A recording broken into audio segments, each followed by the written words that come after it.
Hi, I'm on the go family. How are you doing? It's yet another day, and I'm headed to the library. Yes, sometimes I go to the library. If you look back there, I have my computer. There's some stuff I'm trying to do. I'm trying to actually set up a business here in Wales. I'm a typical Mogekoyo businesswoman. Although, Kikuyus are not the only people who do business, yeah? But obviously, many of us do business. And why do many Kikuyus do business? The main reason is because we actually lost a lot of land. And unfortunately, very many Kikuyus do not have land to farm. Because if we did, most of us would not be in business, would be in farming. Yes, we are an agrarian community originally, according to our history. And actually, we moved from the south of Africa, from places like Malawi and places like that, into Eastern Africa. That is our history as Kikuyus. So we are agrarians, yeah? Naturally, farming comes very natural to us. And this is something that we love. We have a relationship with land, and that's why you see so many Kikuyus so crazy about trying to buy land, is because our land was very productive. And if you look at the old pictures, the old historical pictures of colonialists, the ones, most of the ones that they actually burned, you'll see that our communities were extremely healthy because we were eating from the land and we're mainly vegetarian. In fact, our diet was mostly vegetarian apart from occasions when we ate meat. And on that note, let's start heading over to the library as we talk. Why do I bring up this issue about Kikuyus? Why am I talking about tribalism? Why am I suddenly, concerned about tribe? It's because of what is going on in Kenya at the moment. We heard about the Chinese square. I think anybody who is Kenyan, is aware about what I'm talking about. The people who are following politics and what's going on in Kenya. So we know that a lot of small traders from a place called Nyamakema in Kenya were protesting against the influx of the Chinese. These Chinese traders who were selling things at below market price or below the price that they themselves would find profitable. And, unlike other countries that protect their traders and that protect their local economies, Kenya is an open market, which is a big shame. If you are a business person, if you grew up in a business home, in a home where you're raised by people who do business, you know the sweat, blood, and tears that goes into creating a business and setting up a business. And so this particular vlog is actually about trying to explain to the rest of the community who think that Kikuyus are out there just to exploit them, to explain to them what Kikuyus and what business people in general, apart from Kikuyus, go through to set up businesses. I myself is one of them. There's a lot of sacrifice that goes into setting up business. I grew up in a home where my mother was running a school. Some of you could be even graduates of her school because she was running that school for like 30 years. From 1970s up until she retired, and my mom is a trained teacher. So apart from that, there was also my grandfather who was in business and he was in real estate, okay? We can't really say real estate in those days. Basically, my grandfather was one of the people who fought in the British World War II and was posted to India. He was a cook on a ship. And when he came back, he set up business. But first, before setting up business, he was in farming. He had orchards, So let me tell you why. Why did he have orchards? Because when he was a child, this is what happened to him. When he was a child of a woman who had a problem with her legs. My great-grandmother had a condition called elephantiasis, which is where, the swelling of the legs, things to do, with problems with the vascular systems of the legs. So my poor grandmother, and had only two children. That was my grandfather and his sister. And they happened to be very, very light-skinned, light-toned brown, yellow people. What happened to my grandpa when he was a child? One day, the story goes like this. One day, he was only like about 4 or 5 years old, when one day, white man on horseback, accompanied by a black African man, came into the compound in their rural home in a place called Shura, Kikuyu land. In the depths of Kikuyu land. There were these white people who came on horseback. And the man descended from his horse and found my grandfather, little boy, playing in the garden, in his mother's garden, playing in the garden, in his mother's garden, guys, wearing his shuka. They are called shuka. Traditional attire, okay? And they were looking very beautiful, brown. You can imagine my grandpa, he was a very light-skinned guy, by the way. Very yellow, very. I still have some of those family members in the family who are very yellow. I saw them in South Africa. In fact, my grandfather has a real striking resemblance to Mandela, to Nelson Mandela. I wish I could find one of his pictures. I'll try and see if I can get one for you. So my grandpa, when he was a baby, he you know, these people came on horseback into the compound, and they saw this little yellow boy in a shuka. And you know, the majority of the population is not that light-skinned, you know, but grandpa was very light-skinned. So because of that, let me get a place where I can park and get good lighting. You guys, you know, shooting videos is not easy. One has to consider so many things here. Yeah, this is a very nice location right there. That is perfecto. So let me stop the car and talk to you now. I've arrived at the hub, yeah, and I'll show you the hub in a bit, yeah. But okay, so these people came on horseback, right?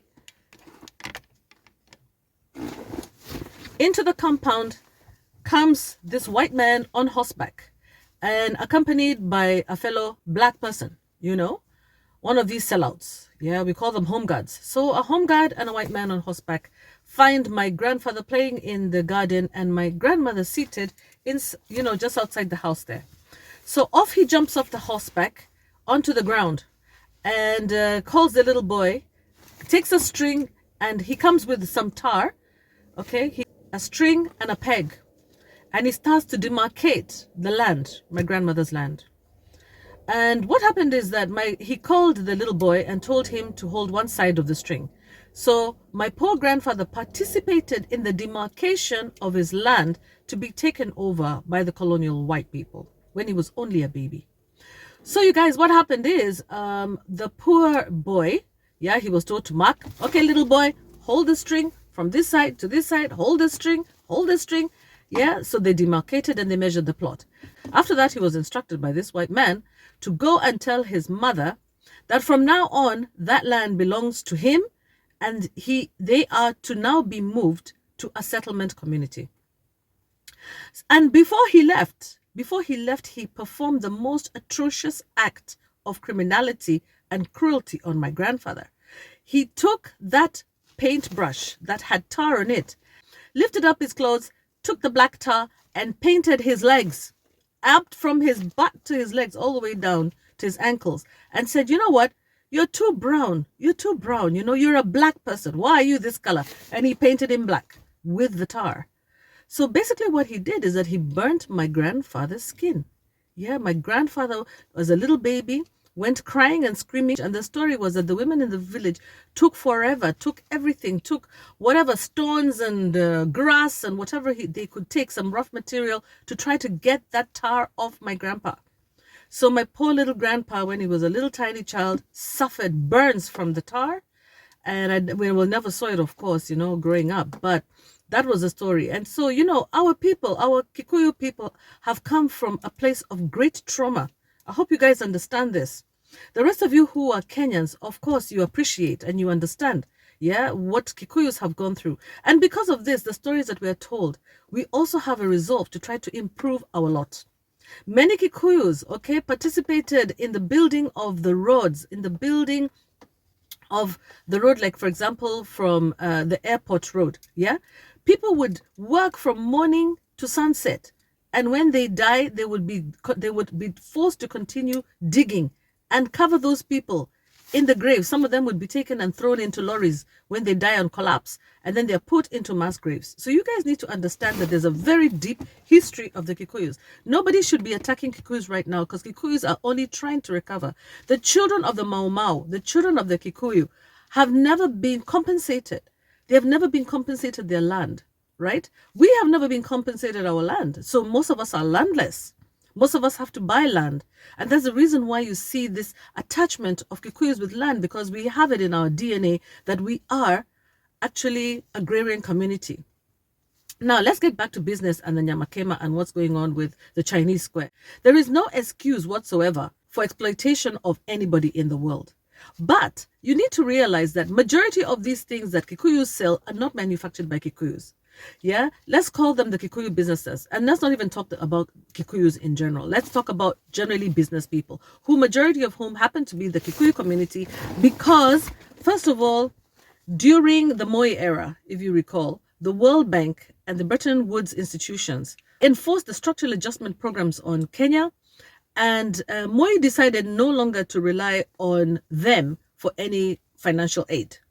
And so Kenya for like about 10 years was minus any sort of financial aid, just like Zimbabwe. And what happened is that those people who did not have land, those people who were in the central business district, those people who happened to be mostly of the Kikuyu community, because this is where our, central Kenya basically is, what they call the mountain area also. So many of them had to adapt. Part of adaptation was hawking, business, sharing, trying to find out all types of opportunities. And you see, when your livelihood is threatened to that extent, you don't have a place to go home. You don't have a place like in December to go and climb a bus and say, I'm going home, because you don't have land at home. You become very innovative. Yeah, it's only natural for humans to try to survive, and you become innovative. And so many Kikuyus at that time formed chamas, they formed groupings where they would bring their resources together. And just like the Somali community, if you remember the Somali community, when, there was a problem in Somalia and many of them came to Kenya with baskets full of money, most of them formed communities and groups. And that is how, through these chamas, they formed cooperatives and societies, building societies, banking societies, and all kinds of things. And they opened up all those banks and everything and societies to people from all walks of life in Kenya, not just Kikuyus. You can, as anybody can go to Equity Bank and open an account today. Okay, so that's a very good example, for example. And there are many SACCOs and building societies and co-ops and milk co-ops and things like that, that were established during that period. And so moving forward, now we have the situation with the pandemic in 2020, guys. Yeah? Let's remember that there was a pandemic in 2020. And what happened? Majority of businesses were closed because most of us were forced to remain indoors. Apart from Tanzania's Magufuli, who decided that he was, not going to shut down Tanzania and actually encouraged them just to continue selling food to Kenyans. What happened in the end was that we in Kenya, ended up hurting because our businesses closed and many people lost income. Now, during this period, this happened as well in China. You remember that also China was the first to do lockdowns, and therefore we followed also with the lockdowns. So now moving forward, what happened is that the Kikuyu businesses suffered greatly and immensely. A lot of Kikuyu businesses before that were doing pretty well. Yeah, we're doing pretty well. And the Kikuyus were involved in everything from importation of electronic goods, phones, and going to China. A lot of women went to China. A lot of Kikuyus went to China. And many other many other people from Kenya, from other tribes, were either customers or were really encouraged by this. Yeah, it is something that we appreciate about each other in Kenya. We appreciate that people are different. We appreciate that many Kikuyus were not enabled to go to school because of prioritization of business, or because their parents just did not have the money to send them to school. So we know that there are groupings in the country that, prioritize, for example, academics. So, for example, we know the people from the Western Kenya, from Luo Nyanza, they are the academics, okay? And so they earn big money, and they are big customers and big consumers, big customers of the Kikuyu businesses. We have lived in peace, knowing that we have our strengths in different areas. And that's only normal. People have the strengths in different areas. The same thing when I'm living here in this white society, yeah? People are strong in different areas. So let me show you where I am so that you have a clue. So you're not just seeing my face. Yeah. Okay? Yeah. Yeah, so this is where I am, guys. This is what I'm looking at as I'm talking to you. So like I was saying, people from different parts of the country have different types of strengths based on, number one, their exposure, number two, the history, the colonial history, and how it impacted different regions of the country, and number three, basically just the things that have been going on in society that we have no control over. Okay, these are the risks and assumptions, the risks that have been going on, the political risks and things like that. So basically, let me turn this back to me now.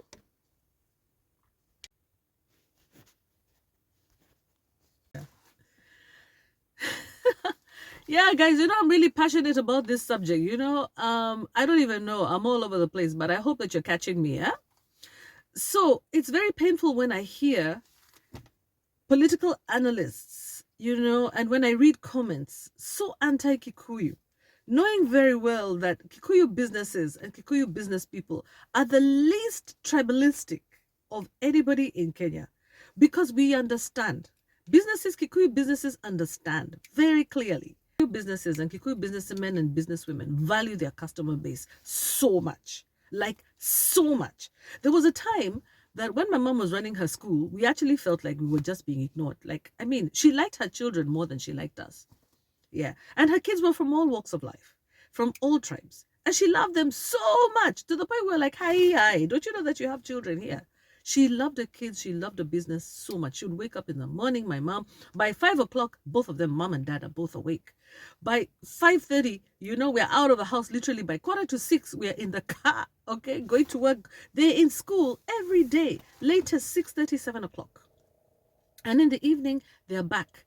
6 o'clock, 7 o'clock. So 7 to 7, they're in the office, and or they're in the business. Yeah, they're running their business. And in fact, it's even worse for many others. You see, if you go to, for example, all the markets, all these women are out there with their babies at 5 o'clock in the morning. Do you think that it's nice that people find it easy to wake up at 2 o'clock, 3 o'clock, go to the market, go and get your products, and then go and sit down in the market and sell to you people? And then you start talking about exploitation. Do you think that it's easy for Kikuyu businesses to come together to risk all their monies to decide that they're going to send one person or two people to go to China to source materials, to source tiles, to source construction materials, to source cement, to source whatever, and bring it back? Do you know most of these people are using their own money? Their money that they raised from SACCOs, because most banks are not going to leave to lend anyone this money. Yeah. So there's been a very big problem, a credit crunch. And so when Kibaki came to power, this credit crunch eased a little bit. So a lot of people benefited, not just the Kikuyu people. Now, why am I talking about this? The reason I'm talking about this is because I want us to analyze the situation of the Chinese square a little bit more objectively, less subjectively, and less with antagonism towards any sort of group. One of the things that I find with this administration, this current administration of Ruto, is that it seems to me like that the only thing that they have to offer is a divide and rule, because this is the only way to govern. They've got to the point where they have nothing to offer the country except divisionary tactics, ways to divide people by tribe, to divide people by religious affiliation. So now the Christians and the Muslims who are working and living in harmony together with the Hindus are now going to be separated, because now everybody must follow Christianity, even in public office. Yeah, with the enforcement of things like fasting and prayer. And I'm not against fasting and prayer. All I'm saying is that why enforce it? Because of this divide and rule thing, the next thing that they're doing now is to divide the Kikuyu and the Kalenjin. And you need to understand as Kenyans that this is something that comes not just from the ground, not just from the people in the country. This war against the Kikuyu actually stems from the fact that we did represent the movement that liberated Kenya from the colonial, shackles, the shackles of colonialism.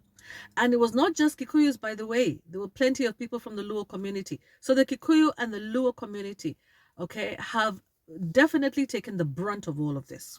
The brunt, because the Luo are also a very highly educated group of people. Okay. So unfortunately, there's this divide and rule tactic that was started by Moi and that continues into the administration of Ruto currently. And it's just a very unfortunate thing. Sorry guys, I need to actually take a little break and have some water to drink. I need to drink some water. I'm so thirsty. Yeah, so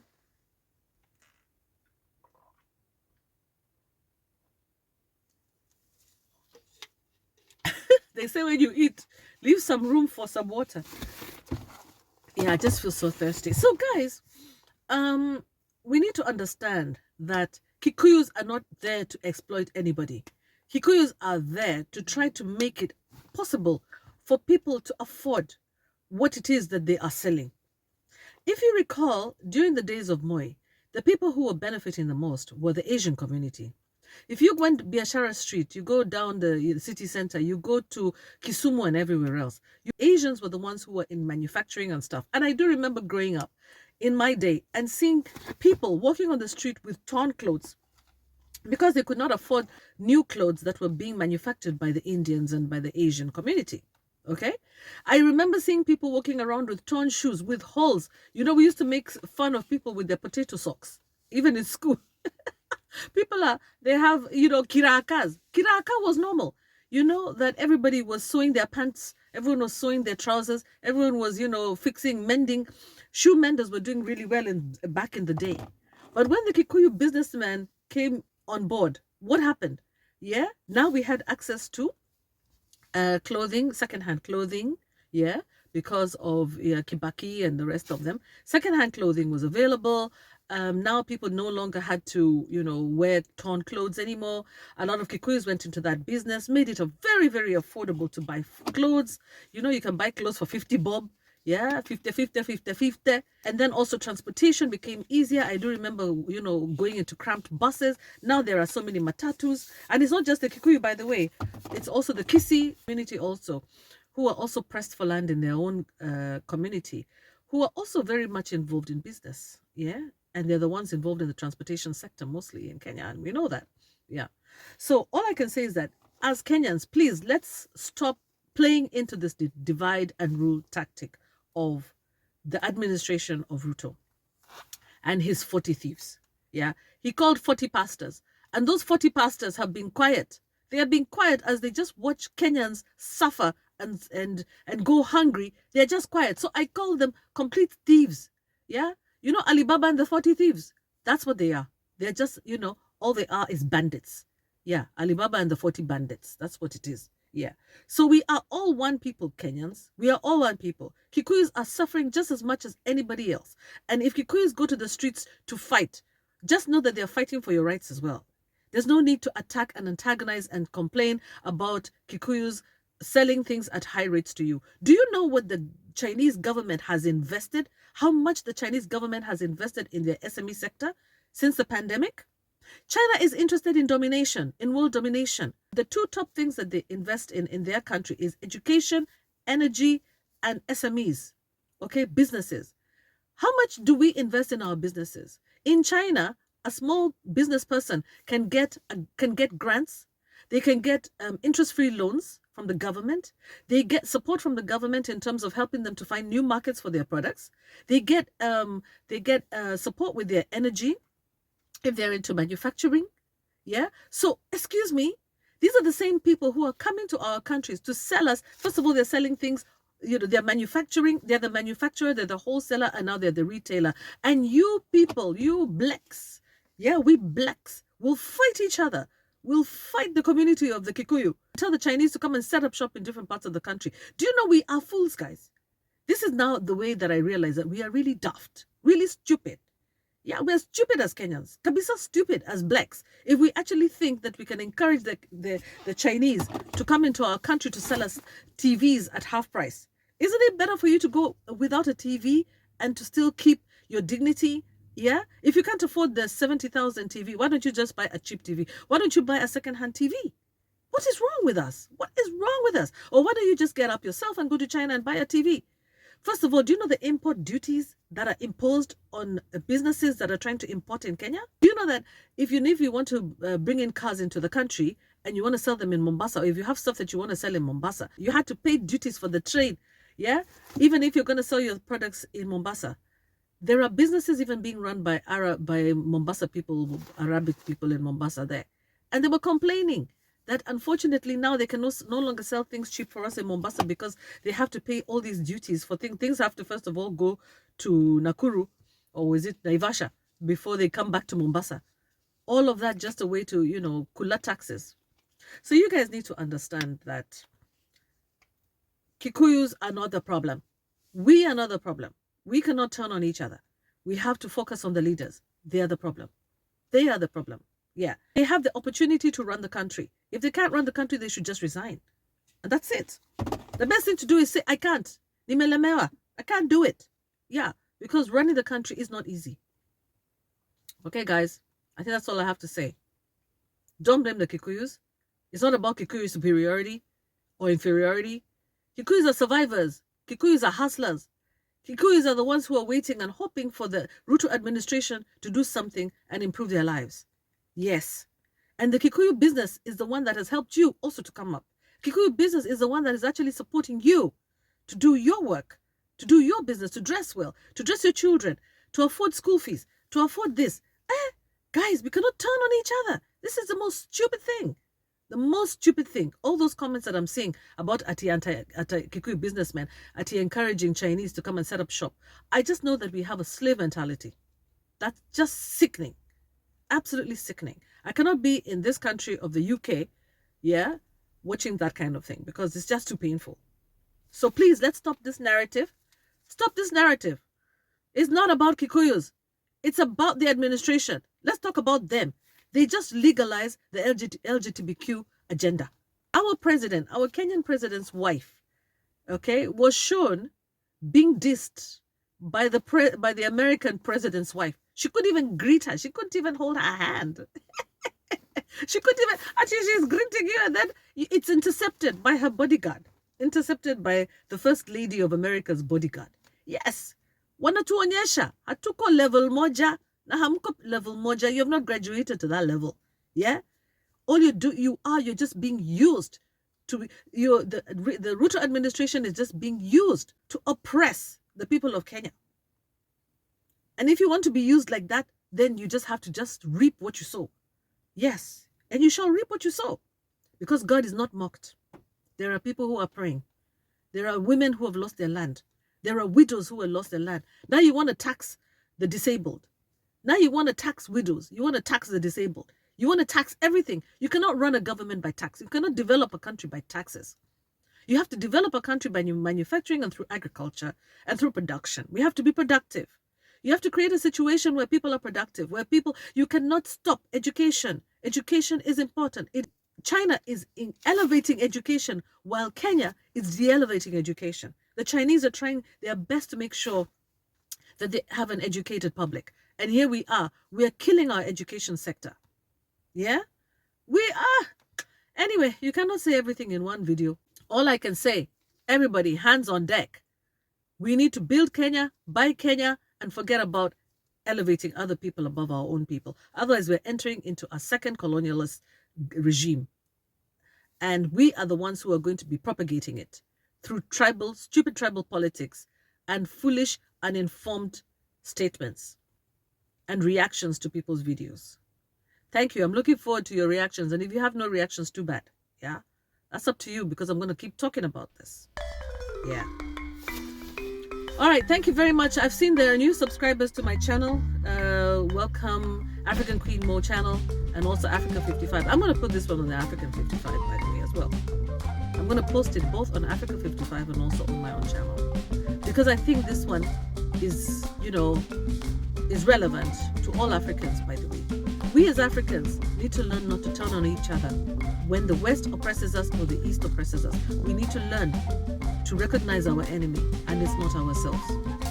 Even those people who are being used, those people who have accepted to be used, as pawns, to pawn the rest of us, they are also victims. They are victims of their own ignorance, and we need to save them from themselves in order to save ourselves as well. Okay, bye-bye. Love you very much. Please remember to subscribe, like, and share this video. Bye-bye. Bye. Okay, guys, I am breathing it in the cold with my little light whatever, but not for very long. So, let's see. Yeah.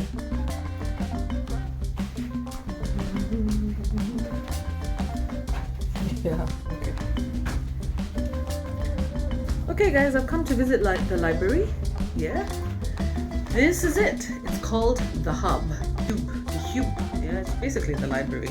It's a local resource center and it's, in like every single community.